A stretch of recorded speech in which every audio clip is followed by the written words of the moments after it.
morning. First and foremost, really quickly, just want to create some context. How many people in this auditorium have no idea who I am? Raise your hands. That fucking hurts. Actually, if we can keep the lights on, that'd be amazing. I'd rather see the faces.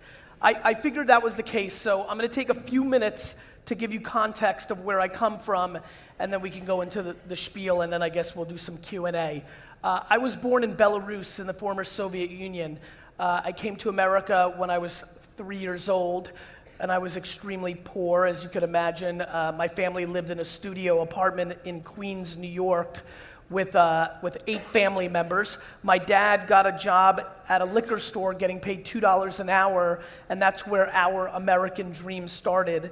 He eventually saved up all his money over 5 years and bought a small liquor store in New Jersey, which is where we moved, where I grew up. I was always a business kid, salesman, selling lemonade, baseball cards, whatever I could do to make money.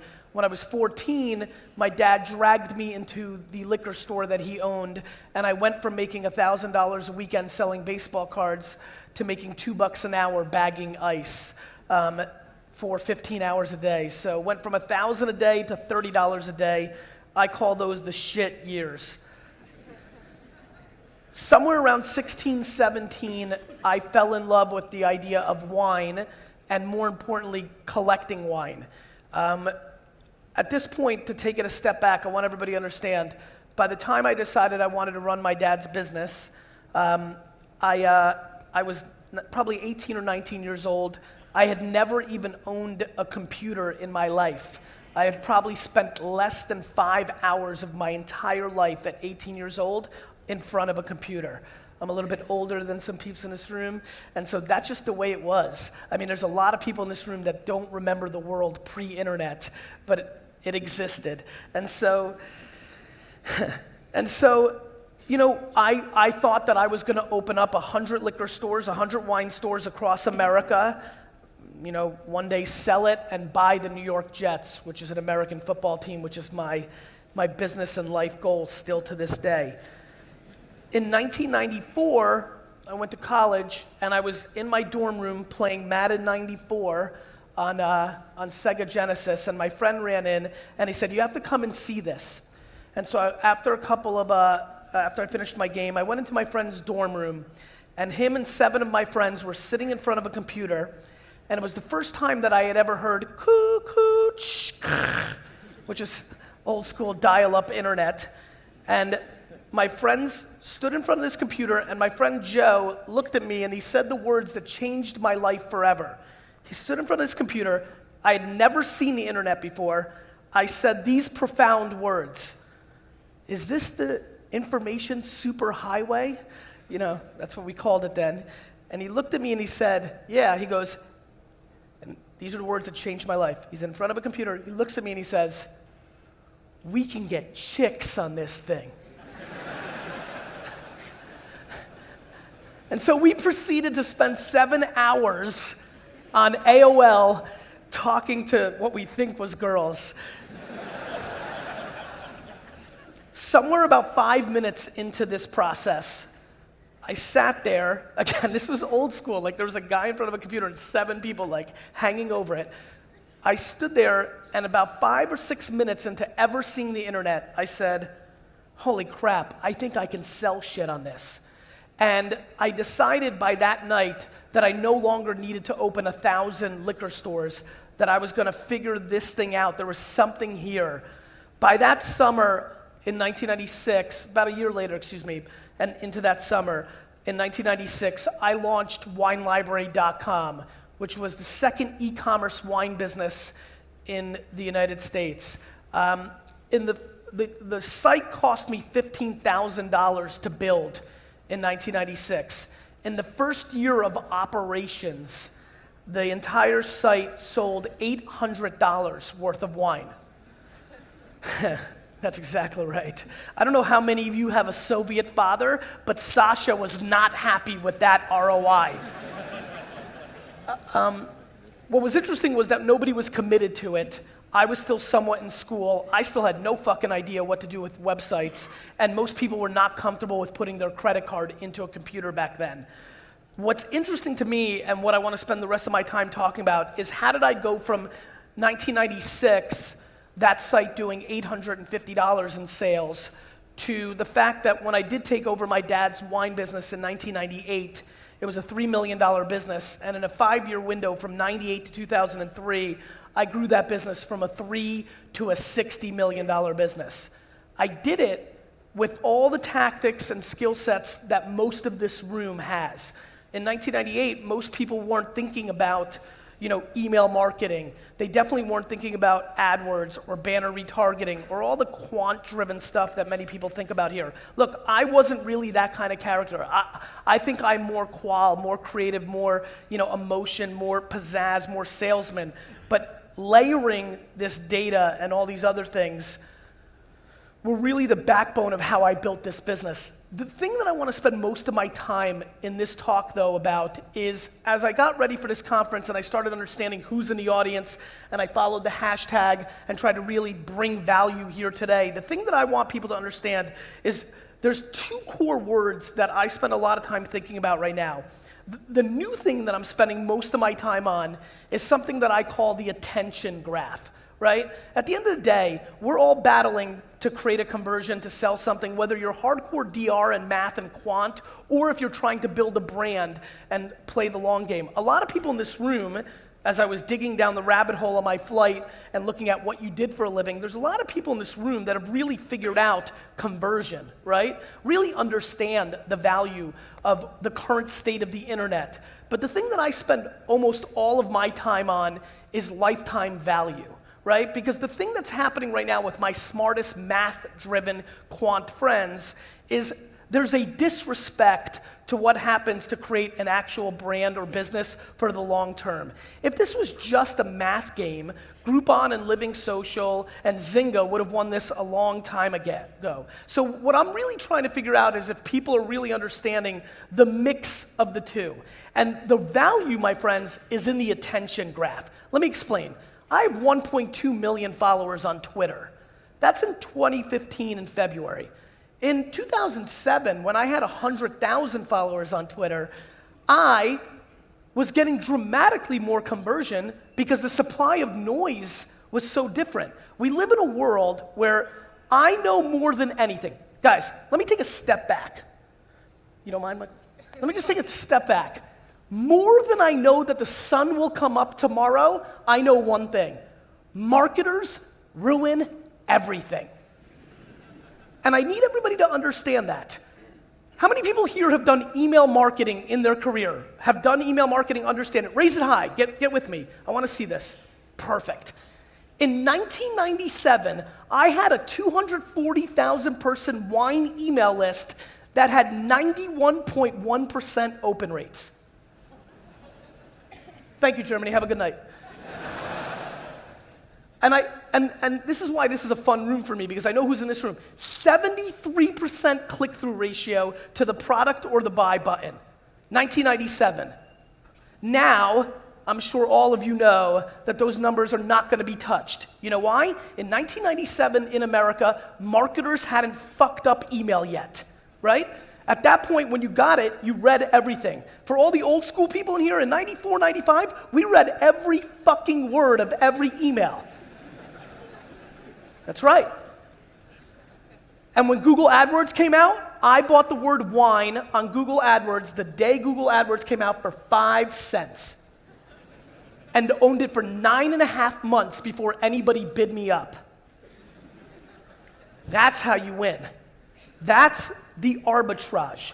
We're sitting in a room here right now where a far majority of people don't understand the arbitrage value that's going on right now. They understand the tried and true of SEM or banner retargeting or buying on the exchange. They understand those things because they've been established. But it is stunning to me how many people are disrespecting Facebook dark posts, unpublished posts and retargeting right now in a world where I've seen bigger DR conversion rates through that channel than I've seen since the beginning of Google AdWords as the best conversion funnel I've ever seen. Yet, Most people are struggling with it because the far majority of the skilled practitioner in this room understand DR and conversion, but they understand it more in a banner and Google world, not in a Facebook world that is completely reliant on the creative, right?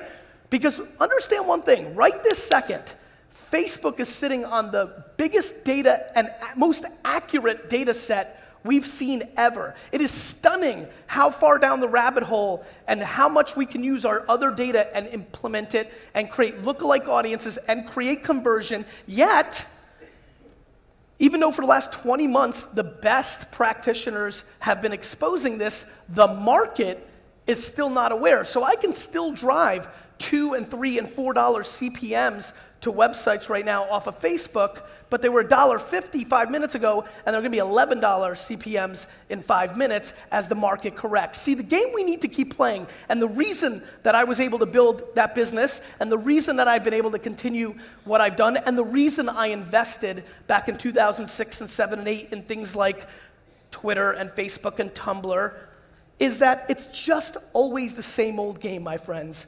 arbitrage, right? It's the same old game. Where is the value while the rest of the market doesn't understand it? You can play catch up or you can be a leader. The leader has the opportunity of getting dramatically bigger ROI in the short term, but the problem is you have to be willing to take the risk. You can't wait for the white papers to come out to tell you how to do it. You can't wait. And so I implore a lot of you in this room to really take a step back and really think about what's going on, because what is happening right in front of all of our eyes right now is we are living through the single biggest culture shift of our time. This internet thing is grossly underrated by every single person in this room, the rock stars sitting here, me included. This is only a 20-year phenomenon. The internet, as we know it, for the consumer, is a 20-year thing. I know there's some nerd in the back and saying, actually, Gary, in the 1950s, I know fucking nerd, but I mean normal people. 20 years. 20 years. How many people in this room remember the world pre-internet? Raise your hands. I mean, it's just, does anybody understand what's happening here? It's just started. And people think it's over. I remember being at a conference and like, oh, Facebook and Twitter won, it's over, right? In the 36 months since the fucking idiot said it was over, Instagram, Pinterest, Snapchat, it's just started. Everything we talk about, everything every person in this room talks about didn't exist 10 years ago, maybe 12. 12 years ago, 12.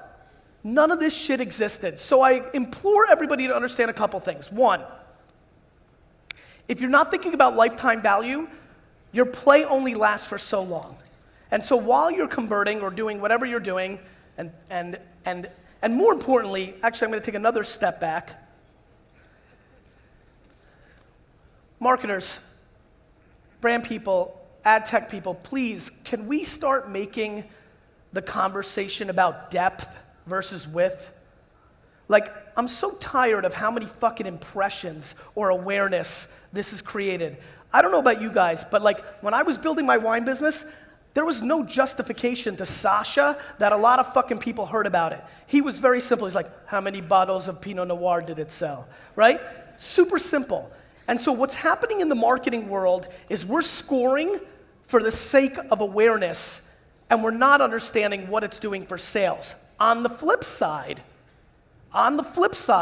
for a lot of people in this room, we need to start debating what's the emotional connection, what brand are we actually building, how is it not just quant, how are we building something that lasts when our arbitrage or our quant doesn't work anymore, right? So look, here's the world I live in right now. If you're in this room and you're trying to sell stuff and you haven't realized that on an everyday basis, Instagram continues to grow and become the leading social network, you're not living in 2015. We're watching it completely sweep, and look, I did as much homework as I could on what's happening in the German market. The growth is there, but just to give you an insight, I'm sure this is at some level the rationale why to bring American speakers to this conference. Look, I have a lot of friends in Europe, and I always tell them, and as you heard earlier, being born in Europe, I'm I'm completely fascinated by the notion of how you can see trends happen in the US market and then take advantage of that to understand one thing: no matter where you live, so many of the human behaviors are similar. Obviously, there's cultural differences. Obviously, hey, look, I come from a place where people want to keep secrets because you want to be safe, but the bottom line is so many things translate. So please pay attention to the fact that Instagram is growing at a rapid pace. But for a majority of this room, you don't like Instagram, do you? Because on the post level, there is no link out to quantify your conversion, right? There's no link out to drive your sale. Yet, we disrespect the attention graph. That at the end of the day, the consumer is spending an enormous amount of time actually consuming their photos on Instagram. And though I have only 55 or 60,000 followers on Instagram, I'm able to drive a lot more awareness and results. Because by owning a wine shop, by owning my data on how I sell books, by owning all the funnel and understanding it all the way through, though I can't quantify against the link, because that's not how Instagram works, I can isolate tests very easy and understand I am creating my conversion funnel because it all comes down to attention. Attention is what I give a shit about. I run a company called Vaynermedia right now. We have Fortune 500 companies, Unilever and Pepsi and Toyota, big brands. It's insane. It's insane what's going on with television advertising in the US. An $80 billion industry.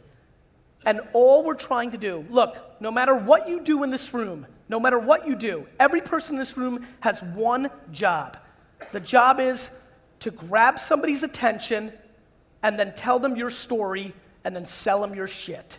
Whether you're trying to raise money for your school or sell sneakers or whatever you're trying to do, that is your job. You need somebody's attention, and then you get a chance to tell them your story. And the fact of the matter is, what's really interesting to me is that people are misunderstanding how quickly the attention is fleeting away from things. Just now, people are sitting in a conference room around the world saying, we should really get serious about our Twitter strategy, right? I mean, that's happening. That's real talk. Meanwhile, you just heard what's happened to my interest graph or attention graph from 2007 to 2015. Bigger results at 100,000 followers than 1.2 because the supply and demand of how many tweets and how much one can pay attention to. So right now, I am spending an ungodly amount of time on Instagram and Snapchat, and in 36 months, the rest of the US market will say, oh, let's start getting serious about these things. And then I'll be focusing on Yik Yak or something else that has emerged because the opening moments are always the most valuable. Then you hit critical mass, you get value out of that, and then it starts sloping on the other end. And so that is the rinse and repeat of marketing always and forever, from radio to television to cable television to the internet to Web 1.0 to Web 2.0 to social media. It's the same old game over and over and over again. And the winners in this game over and over again are not scared to waste their time. I spent 41 sleepless nights 2 years ago trying to figure out social cam. Social cam was going to be the next big thing. It exploded in 5 minutes in the US because Facebook gave it a disproportionate advantage in the news feed when it first came out, and everybody was on it. And I didn't sleep for shit. The big thing that I'm proud of with myself is when I see something and I believe in it, I completely shut down, go into a cave, and figure it the fuck out, right? And what that means for me, because I work 15 hours a day, is 11 p.m. till 4 in the morning. And so I spent a month from 11 p.m. to 4 in the morning figuring social cam out. And then it was dead, right? Dead. And a lot of my buddies who know this is my thesis, they got a real kick out of that because they were sick of me talking about how I won on Facebook and Twitter and Tumblr. But this time they got to stick it to me. And they did, and I wasted my time. However, only 9.5 months later, something came out called Vine. And all the things I learned about the way the consumers engaged with social cam became enormous IP for me on how to figure out how people used Vine. And even though Vine, ironically, is starting to slow down and lose its luster, it had an 18-month run where there was a lot of value. I did start an agency that represented all the Vine and Snapchat stars with a guy by the name of Jerome Jarre and built an enormously big $10 million business in 24 months, all on the IP that I learned. Because the truth is, The psychology of the user is always the same. The platforms may change, but the behavior is similar. And that's what we need to figure out. Back to TV. $80 billion spent. How many people in this room, besides live sports, now watch TV on their time? Not when it airs, but you watch it on Netflix or HBO Go or DVR or PVR. What do you guys call it? What do you call it? DVR? What do you call it? DVD. Great. How many people watch their favorite TV shows not when it actually airs, but when you want to watch it? Raise your hands. Oh, weird. Everybody. And how many of you in the last year, every time you get a chance, fast forward every single commercial? Raise your hands. Yeah. And so this is what's happening, my friends. $80 billion spent to try to tell stories to a world where we all run away from it. How many people here can't wait to open their cell phone and click the pop-up banner ad that takes over the page they want? That's what I figured. Yet plenty of people here give recommendations to use it. My friends, it's cops and robbers, mouse and cat. We as consumers don't want to be bothered. We don't want to be interrupted. The reason Facebook has worked so well is because as the world's gone mobile and the ads are natively in the feed, they're not disrupting us from what we actually want to do, right? I, for example, will never buy a Samsung item again. You know why? Because this is how marketing works in 2015. Last year, the New York Jets, my favorite football team, were going to trade a player. So every day, I was going to ESPN.com on my phone in between every meeting just to make sure I didn't miss it. Of course, I had all the updates and followed all the things, but I just did not want to miss it. So 20 times a day, I would go to ESPN.com. Every single time that I did, a big fat banner popped up for Samsung, right? All of them. And as you guys know, the banners on cell phones, they're small. And the X, even smaller. And our thumb, even bigger, right? So 8 out of the 20 times when I went to exit out so I could go to where I really wanted to go, I missed the X and I clicked the Samsung banner. Back home at agency land and Samsung land and quant guy land, they're like, look at this impressions. Look at these 20 impressions. He clicked it 8 times. That's an incredible click-through ratio. All right. So back home, the math looks phenomenal, right? Back home, the click-through ratio is through the fucking roof. But in reality, I called my wife the 8th time, and I said, Lizzie, you listen to me. This family, until I'm dead, will never buy a fucking Samsung item again. True. We all know it, right? We all know it. And I tweeted out to my 1.2 million followers 18 times, fuck you, Samsung. And that's okay if only a couple thousand saw it, back to the problem. But then I took a selfie on Instagram and said, fuck you, Samsung. More people saw it. And I've gone on for the last 15 months to conferences and telling this story to fuck you, Samsung. And my hope is that 2 or 3 of you are affected deeply by this and never buy another Samsung item. What that means is the ROI on that 50% click-through is horrible. And that's how it works, isn't it? Right? There is so much wrong data, right? There's so much wrong big data. We talk about it, we look at it, but the problem is we just have a whole lot of marketers who just like to market. And the problem is we just have a whole lot of math guys and gals who just like the math of it. But at the end of the day, aren't we really all just sitting here talking about actual business? Like, how the fuck do I sell this sneaker? Huh? How do I sell this sneaker? I sell it by many different ways. And sure, I can have somebody go to my website, look at this sneaker, cookie the fuck out of him, follow him around the internet until he fucking gives up and buys it. I can do that. And I like that. That's one way to do it. But that can't be the only way to do it. Because that person might be, after the 19th time that he goes on a website and sees another banner for this sneaker, that person might turn it into Samsung, right? We have to do other things. Plus, more importantly, we live in a world now of an alternative. Listen, I have no vested interest in Facebook doing great or not great. I fully believe that I will be making fun of Facebook dark post ads in 3 to 4 years when the ROI swing goes the other direction. But I implore everybody to at least understand the psychology of why it works. It works because it's native in the stream. It works because it's a mix of the two groups of people that are in this room, the quant and the qual, right? It's targeted as fuck, but you still need to put the right video and the picture and the right copy and the right creative to hit them in the ear. It's always the brain and the heart. It's always the brain and the heart. And way too many people are either on team brain or team heart, and you need to smash them together. And when you find platforms that allow you to do both, a la what Facebook does right now, you've got a very special moment. And I'm sure that Instagram or Snapchat or Yik Yak or whatever else comes out in the future will pay attention to the value prop here.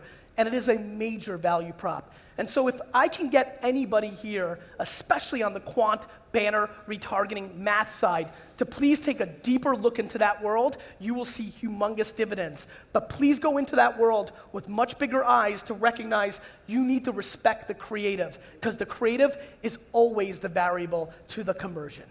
All right? So there's that. What else can I do in my 9 minutes? A couple other things I want to talk to you about. Why did I hate Samsung?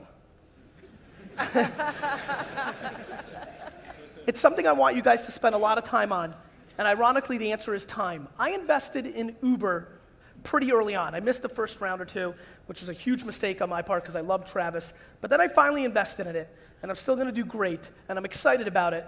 But why did I ultimately make the plunge after I passed on it to invest? It was because my brother, who took the first Uber ride in New York, which I think is amazingly interesting, I remember us thinking about how would Uber work in New York in a world where we have the best transportation system in the world. And what I realized a couple months in was, oh my God, Uber doesn't sell transportation, Uber sells time. The reason I take an Uber is because I'm guaranteed it's going to be there, and I'm taking away the risk of waiting 3 or 4 minutes for a cab.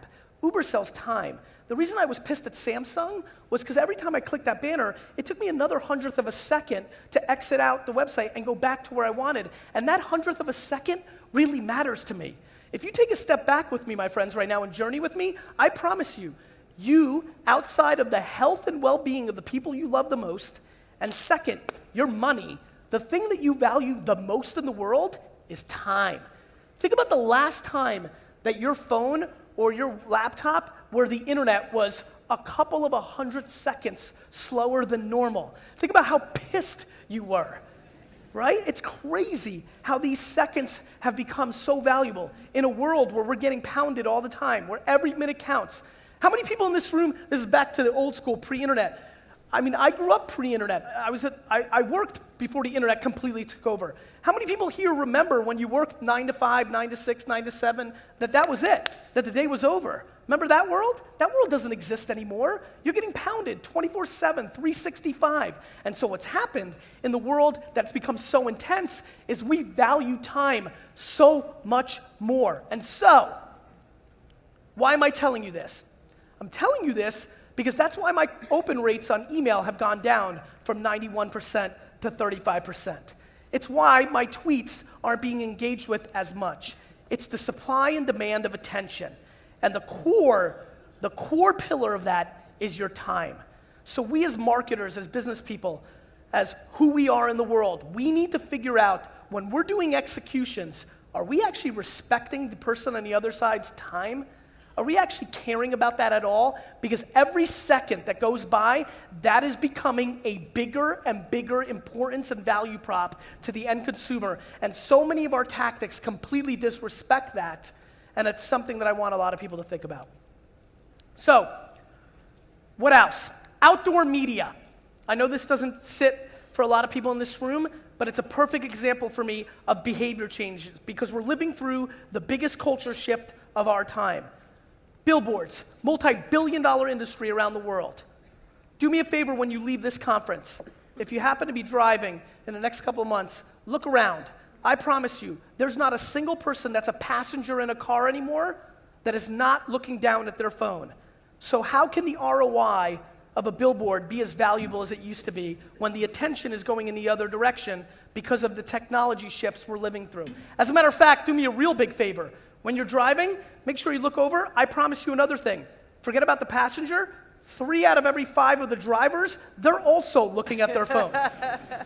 So my friends, people aren't looking at billboards anymore. They're not even looking at the fucking road. The average 27-year-old in a recent survey could not recall anything on the right side of a website, including the most important information. Why? That's where banners have lived for so long. And literally, it has become a blind spot to the end consumer. A literal blind spot on the screen, because we grew up, and the 27-year-old grew up with Facebook pre-desktop when it was there, and could not recall anything, including the most important information at scale. Tens of thousands of people surveyed could not recall the right side of a website, because that is the blind spot. Arbitrage, ROI. I want to talk to you about another sector that is becoming massively important and is being disrespected and has a 24 to 36 month window for you to get a bigger return on your investment. I call it micro-celebrity. I don't mean people with 1 million or 2 million followers. I mean the long tail of influence. I have seen enormous conversion rates, great brand building, sales, the shit we should all care about, by engaging people that have 500, 937, 13,001 followers, especially when you do it on Instagram. I've seen very little on Twitter, but on Instagram, completely over the top, back to the point of attention. And so I highly recommend people in this room that are trying to create ROI and understand, sell, brand, market, for you to start going down a path. There's a company I'm desperately trying to invest in right now. I think I'm going to get it. Otherwise, I wouldn't say it out loud. It's a company called Everywhere. You may want to check it out. They're using Instagram's API. You can literally circle a location on a map, and it'll show you the most influential people in that area on Instagram using Instagram's new open API of location. It has been stunning to me how you can find the most popular girl in high schools, give her a free t-shirt, and get enormous ROI on your campaign. Even if that free t-shirt is $50, even if that free t-shirt is $500. For a lot of people in this room that rely completely on math and the quant and the ads, you'd be stunned how the math works out on an acquisition that looks like that. And sure, I know a lot of people are sitting here and thinking it's not scalable, but let me promise you something, my friends. The best stuff, the stuff that sells the most, is always scaling the unscalable. If it's scalable, everybody else is doing it. And that ruins the supply and demand of attention. And so we're living in interesting times. It's 2015. How many people in this room, including when they're sleeping, are never arm's length away from their phone? Raise your hands. Raise it high. Look at this. I mean, this shit is crack cocaine, right? I mean, and this starts a process, if you really understand it, that gets really interesting, which is, it starts here, and eventually I think it's gonna be here, and eventually it's gonna be here. And look, I'm as pissed as anybody that we're gonna be fucking robots, but it's gonna happen, right? And what you need to understand about this is why and how come, and what's really important about that, it's the attention, right? It's always the attention. If all of our eyes and ears are here, and you're not thinking mobile first, guys, if you're not thinking mobile first, guys, if you have websites that you give a fuck about that are not mobile friendly, that are not mobile native in 2015, you're just not living in the world that we actually live in, right? You're just not. And look, I probably have 2 or 3 websites that aren't mobile friendly, right? Like I know we all do it, but that is another call to action from this talk. We've got to fix that. This is absolutely the entire market, the whole thing. And then let's think about why Google is nervous. Because if you think about it right now, if you take a step back, this has been fun to do in crowds, especially educated crowds like this. This is stunning. It is fascinating how much less I actually search on Google on my phone versus the way I did it on my desktop. The behavior is so different, isn't it? And that we have to learn from. We have to learn from that behavior. We have to understand how to be mobile first. We have to understand that we're just starting. I saw I'll end with this, and then we'll go into Q&A. Just saw a startup, because I do a lot of investing in the US. They've got smart pants, right? So we all know about smartphones, right? Are you, Germany, ready for smart pants? Let me tell you what your smart pants do. Your smart pants talk to your phone. Let me paint you a picture of what's going on in the US and across the world, which is, I think everybody here can agree that within the next half decade to a decade, all of us are paying for everything with this, right? This is how you pay. Now let me talk to you about how your smart pants talk to your smartphone. So you put... Is that how you guys do it here? Oh, it's you doing it? Just give me That's my job. Give me 2 minutes, dude, please, I promise. I try to. Okay, thank you. All right, try your best. Ready? Smart pants. You put on your fucking smart pants, right? In Germany, like now, you give a talk. You go to the airport right after this, just like I do, and I try to go eat something. I am supposed to be putting on a little less weight. I've been working out. I run to Burger King. I want to buy some food. I say, give me a Whopper and some fries. Great. I order it. $6.59. Great. I take out my phone. I go to pay for it. Ping! Declined. And my phone says, from my smart pants, on a text, say, eat a salad, fat ass.